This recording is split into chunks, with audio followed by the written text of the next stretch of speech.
Hi, and welcome to the Daily Windups daily briefing. There's not much going on stateside, so today we're going to focus on the big story, which is Tropical Storm Isaac. As of 4 a.m. Central Time, Isaac had winds of 40 knots. The inner area, the inner core, is still not consolidated very well. The outer rain bands are they're very well organized. The inner core is not. This means that when it starts to move northwest over Hispaniola, Haiti, Cuba, it will remain weak. And that opens up all sorts of possibilities of moving further westward than originally anticipated. Here's another view of Tropical Storm Isaac.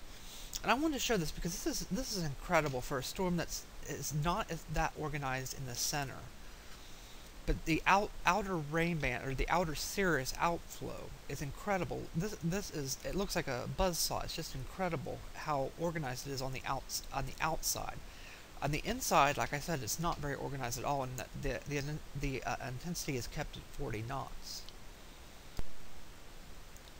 This is the cone of uncertainty put out by the National Hurricane Center at 4 a.m. Central Time. And as you can see, there's not much change from last night. They continue to move further westward. I think this trend will continue moving further westward. The ECMWF has come back in line and is bringing it back over Mississippi and Alabama.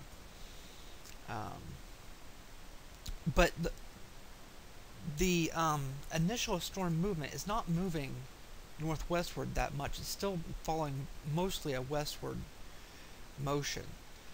So the further west it goes, the further left it'll have to be adjusted at the top. And here we have the consensus models. This red line here, that's the National Hurricane Center's forecast position. Now, most of these models here are to the left or to the right of the forecast position. Now, the reason they have it so far over to the left is because of the ECMWF and the GFS. Here is the size estimate for Tropical Storm Isaac. And we forced the initial at 40 knots. And by 12 hours, it brings it up to nearly 50 knots. And after that, 24 hours, it will be over land, or is anticipated to be over land. And it drops to 35 knots. I want to stress, however, once it's back over water, it should, the conditions are very favorable for intensification. This is the ECMWF deterministic view for 0Z model this morning. And you can see it's back into the Mobile, Alabama, instead of way over here in Houston.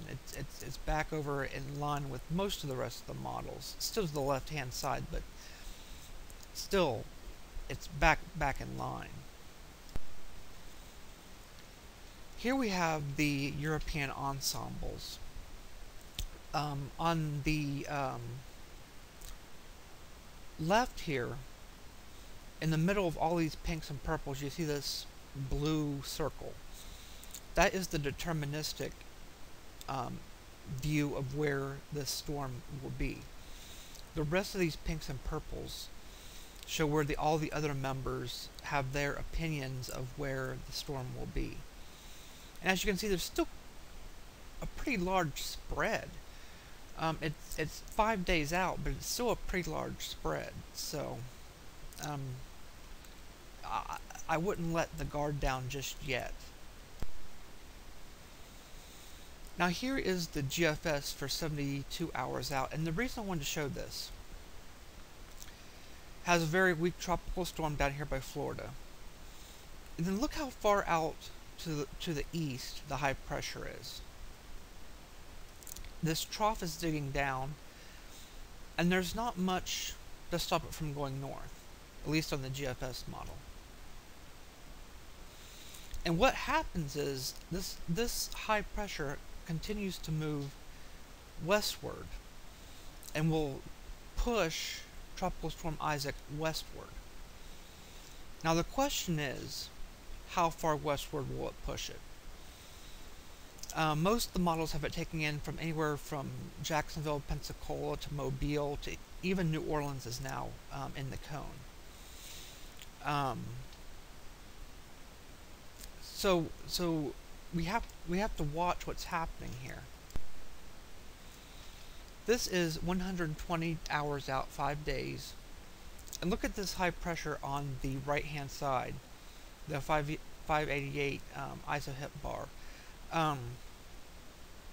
This is moving much further west than was anticipated in the even a couple days ago, and that's the reason why the models have shifted westward. And the European has been good on showing a westward motion, probably too far west, most likely too far west. But you can also see there is now a break in the ridge over Texas. So the question is, how far does this eastward ridge push to continue moving it, to continue moving the storm westward? And the other factor to consider here is, how weak will this system be? Because the weaker the system is, the further westward it will move. So we'll continue to monitor. That's all I have for now. Thanks for watching. For the Daily Windup, I'm Donald Flowers.